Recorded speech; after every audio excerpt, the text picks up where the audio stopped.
You're the cartel's money man and their part-time trigger, and tonight you're also wearing a DEA wire taped to your skin. You are in a laundromat backroom under flickering tubes, sitting at a folding table drowning in vacuum-sealed cash. You are here because the quarter's payoff money has to be cleaned before sunrise, and the ledgers have to move before anyone raids the route.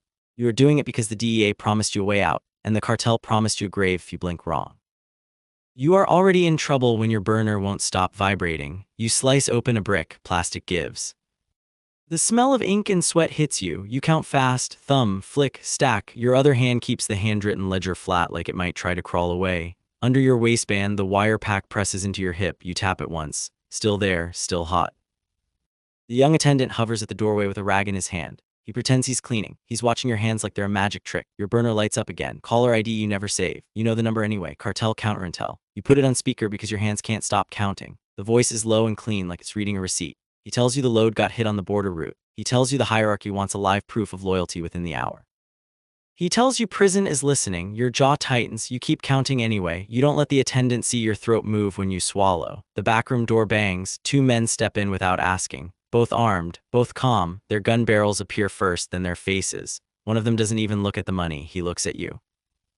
The attendant freezes, rag half raised. One escort lifts a finger and the kid backs away like he's been trained. The counterintel chief keeps talking. He tells you the corridor is bleeding and someone has to pay for it. He tells you blood makes the story simple. One escort rolls a laundry cart closer to the table like he owns the room. The other shuts the door and locks it from the inside. You slide the ledger an inch toward your stomach, subtle, not enough to look scared. Just enough to keep it close. The escort with the cart pulls out a phone rig and tosses it onto the table. It lands next to the cash with a dull slap. It's set to record. You look at it. Then you look at the men. Then you look at the wire pack outline under your shirt and pray the tape doesn't shine under the bulb. The counterintel chief says the words that matter. Proof, within the hour, on video. You nod once like you're agreeing with weather, then you start stacking the money into the cart. Brick by brick, fast, clean, because if you hesitate, they'll decide for you. And if they decide, you won't be counting anything ever again. Orange streetlights glaze the parking lot behind a closed grocery store. The place smells like old produce and hot asphalt. You ride with the escorts and you feel every bump through the wire pack. You pop the trunk of a beat-up sedan. Inside is a false floor. You lift it and slide in a cooler marked seafood. It isn't seafood. Vacuum-sealed bricks go in first, then the ledger. You stop. You change your mind mid-motion. You pull the ledger back out and tuck it inside your waistband behind the wire pack, paper against skin. It scratches like a warning. If the ledger stays in the car, you're a passenger in your own death. If it stays on you, you at least have leverage. Headlights sweep across the lot. A pickup rolls in slow, confident. It parks angled, blocking the easiest exit. A lieutenant steps out, clean shoes. Heavy belt, he gives you a half hug that's more inspection than greeting. You keep your collar angled away from the mic. You keep your breathing shallow. He doesn't look you in the eyes. He watches your hands. He points at the cooler. You open it. He peels back the lid and stares at the bricks like he's counting insults.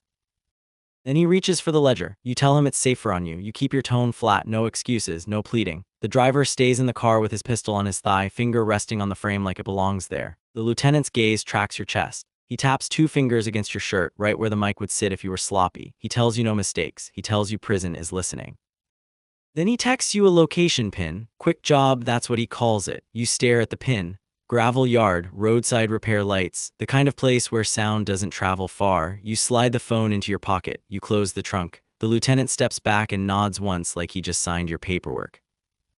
You get into the car. The engine turns over. You feel the ledger edge dig into your ribs every time you inhale. It feels like a knife you chose to carry. You ride in the back seat with tinted windows and no room to stretch.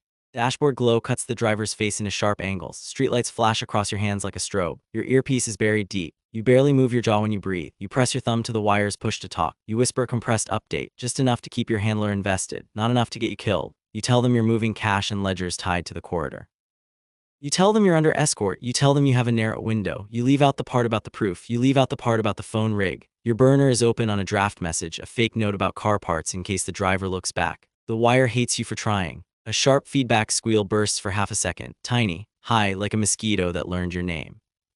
The driver's head snaps in the rearview mirror. His eyes lock onto yours. His hand tightens on the steering wheel, knuckles pale. You force a laugh that sounds wrong even to you. You lift the burner and angle the screen toward him. You tell him it's a bad charger. You tell him the phone has been screaming all night. He doesn't laugh back.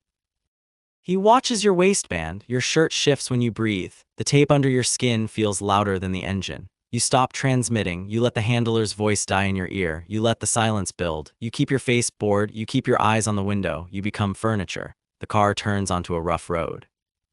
The suspension groans. Up front, the driver adjusts the mirror again, not to see traffic, to see you. Your burner vibrates once more, another call trying to come through. Cartel number, you don't answer, you can't.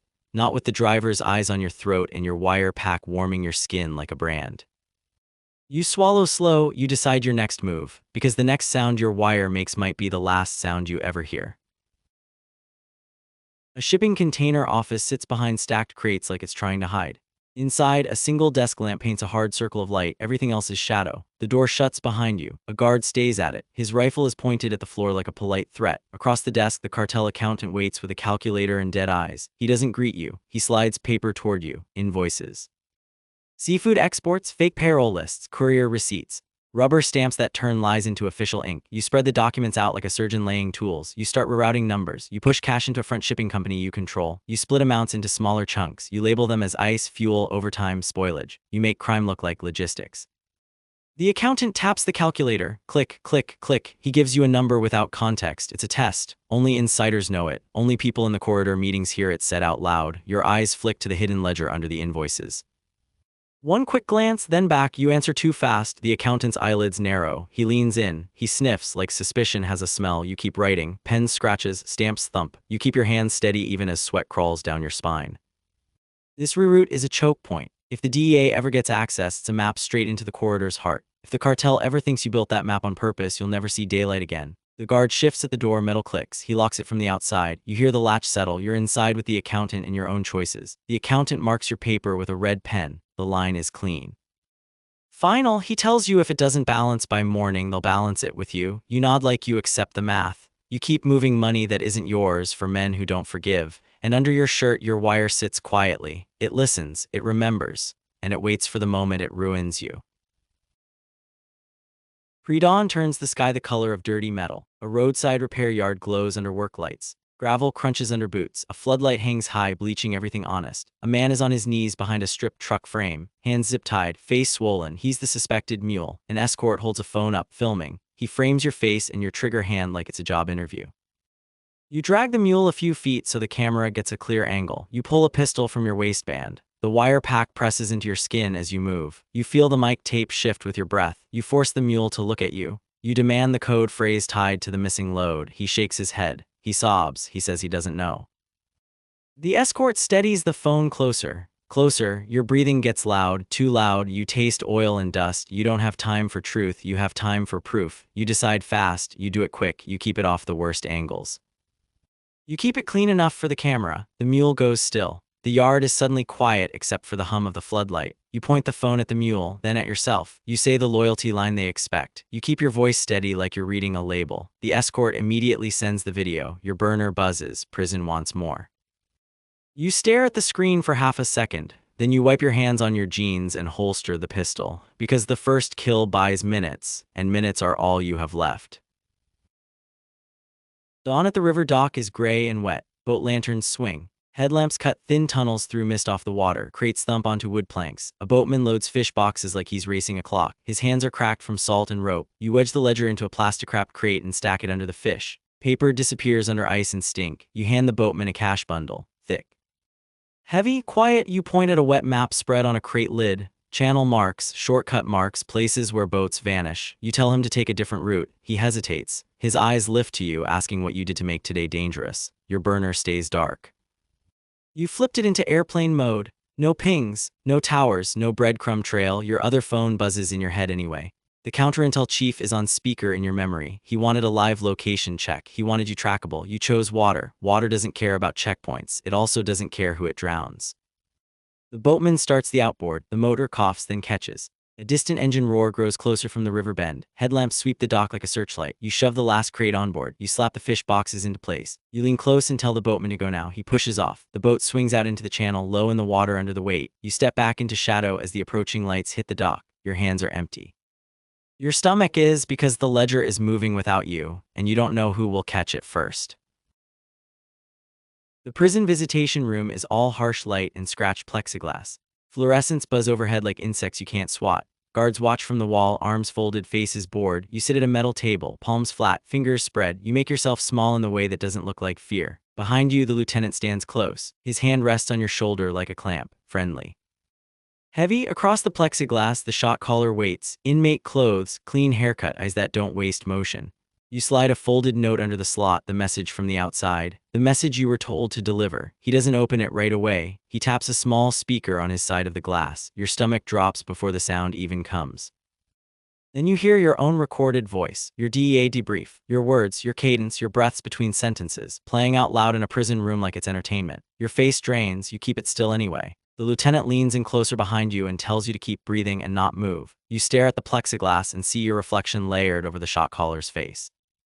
You look like a man already separated from the world. You don't deny it. Denial is a child's move. You don't confess either. Confession is a gift. You buy seconds. You ask for a final task. You make it sound like respect, like ritual, like you still believe in the rules. The shot caller smiles without warmth. He tells you the final task is simple. He tells you they will call the witness. He tells you that you will listen. Your throat tightens. Your wire pack feels like it's pulsing. You realize this isn't a test to see if you're loyal. It's a test to see how you break. And the room is full of people who already know the answer.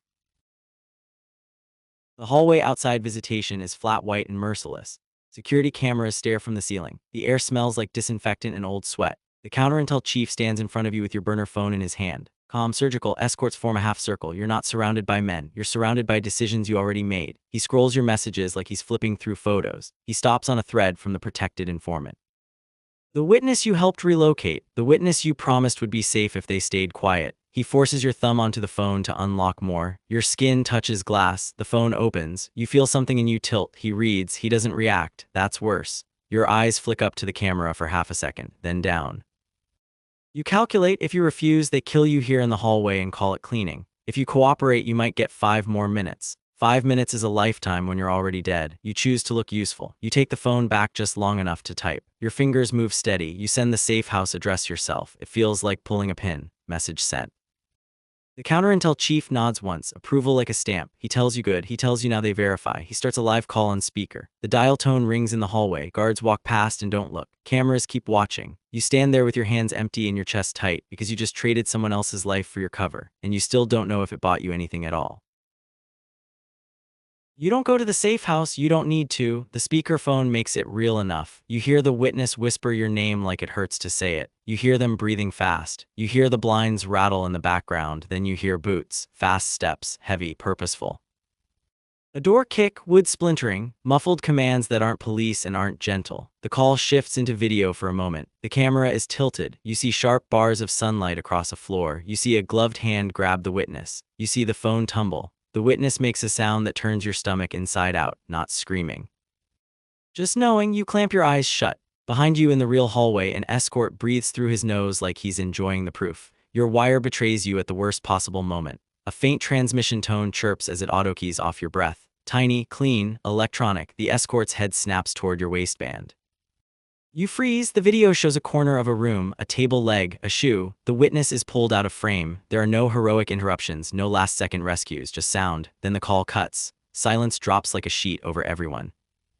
In that silence, you understand the shape of the trap. The cartel used you as the delivery system. The DEA used the witness as bait, and you used the witness as a shield. All 3 plans worked.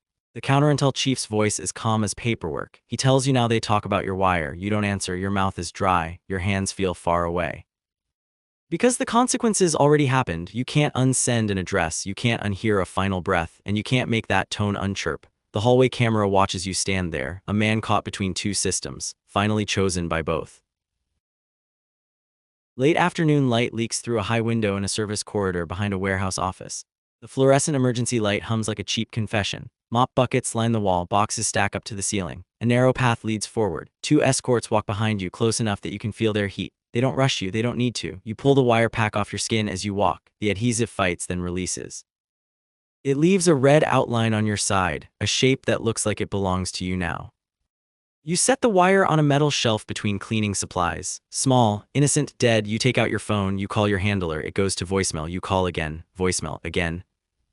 Nothing, no instructions, no extraction, no voice telling you to hold on. You stare at the screen showing unanswered calls like it's a verdict. The DEA doesn't have to kill you, they can just stop existing. You keep walking because stopping changes nothing. Running changes nothing. Every exit is owned. Every road has a man waiting who knows your name and your mother's name and the exact weight of the money you touched. You pass a dirty steel door and catch your reflection. Your eyes look older than this morning. The adhesive outline shows through your shirt like a brand. You think about the mule in the gravel. You think about the witness on the phone. You think about the speaker in the prison playing your own voice like a joke. You realize there is no version of this where you make it right. You can't resurrect anyone. You can't return what you traded. You can't even claim you were forced because your hands were steady when you typed the address. An escort reaches the end of the corridor and opens an unmarked door ahead. The light inside doesn't spill out. You step forward anyway, not because you're brave, because this is what irremediable looks like. You left the wire behind like it never mattered, but the wire already did its job. It recorded you becoming the kind of person you can't escape. And now the corridor has no exit.